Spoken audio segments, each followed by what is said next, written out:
Berlin during Pride. Germany's capital and largest city knows how to do Pride, and I'm going to show you what it's like to be in their parade and checking out other points of LGBTQ interest right now.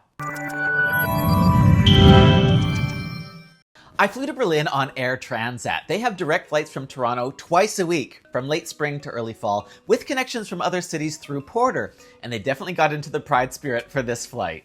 And check this out, this hotel actually has a backyard with hammocks. In Berlin, I stayed at the Radisson Red Berlin Kudamm, which is part of the Pink Pillow Berlin collection for their commitment to LGBTQ inclusivity. It was also voted as the third best hotel in Berlin in 2025 by Time Out. It has a lovely cocktail bar by the lobby and a pretty extensive breakfast buffet. We just went in that beer cafe where you can get a beer and you're allowed to drink it outside. My first experience in Berlin was to go on a fork and walk food tour. Our guide took us to a bunch of spots for a bite or a drink in popular LGBTQ areas. I got to have schnitzel in one place and currywurst at another, which is sausage covered in a curry ketchup sauce. Very Berlin. Good morning, Berlin loves you. It's Berlin Pride. The next day was the Christopher Street Day Parade, which is what they call their Pride. It's basically a parade of trucks, and I got to be on the very first one at the front of it all. Going past Nazi-era buildings that now had pride flags on them was really something else, and it was definitely well attended. Once we passed the Victory Column, I got off and watched some of the other trucks arriving before heading over to the festival area to see some of the performances on stage in front of the Brandenburg Gate. I also walked over to the memorial to homosexuals persecuted under Nazism, which is right by there. It's this large concrete cube which has a video playing inside it, and it's all to honor the LGBTQ victims from that time.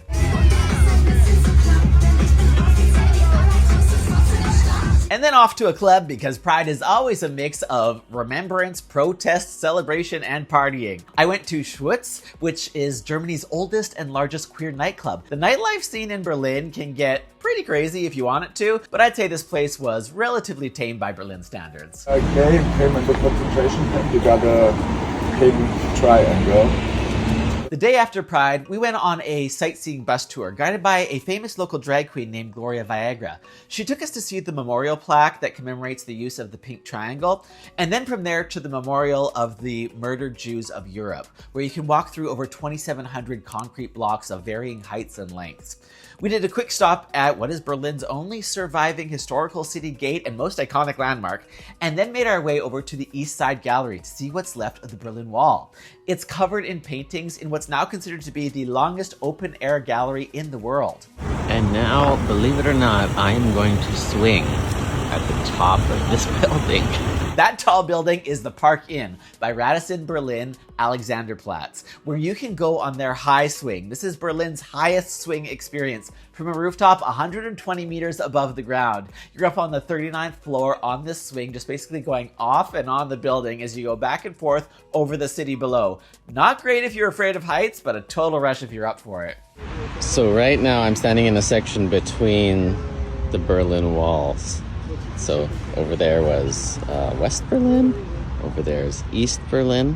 I really wanted to check out more of the history of the Berlin Wall, and they definitely have that in the Berlin Wall Memorial. It's a section of where the wall was that you can walk along through what was actually the border strip, and now is an open-air exhibition which leads to a visitor center with historical information and photos inside, along with an observation deck above to give you kind of a bird's eye view. And now I'm in this park where every weekend is this huge flea market. It's just multiple rows.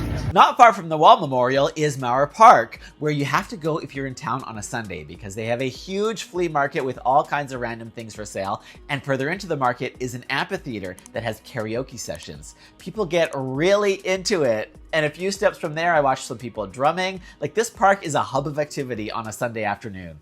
Now, as I've mentioned before, when I'm traveling, I use NordVPN on both my laptop and my phone for a bunch of safety reasons, and also so that I can continue to watch my favorite shows just like I was back at home. I can set it so that I seem to be in Canada, and then there's no issues with streaming services. And using NordVPN when I travel allows me to securely connect to public Wi-Fi and protect my digital traffic, like when I'm at a coffee shop or the airport. It keeps me safe from phishing, scams, and malware while using the fastest VPN on the planet. You can get it too with an exclusive discount plus 4 months free by going to nordvpn.com/Josh Reimer or using discount code Josh Reimer when you check out.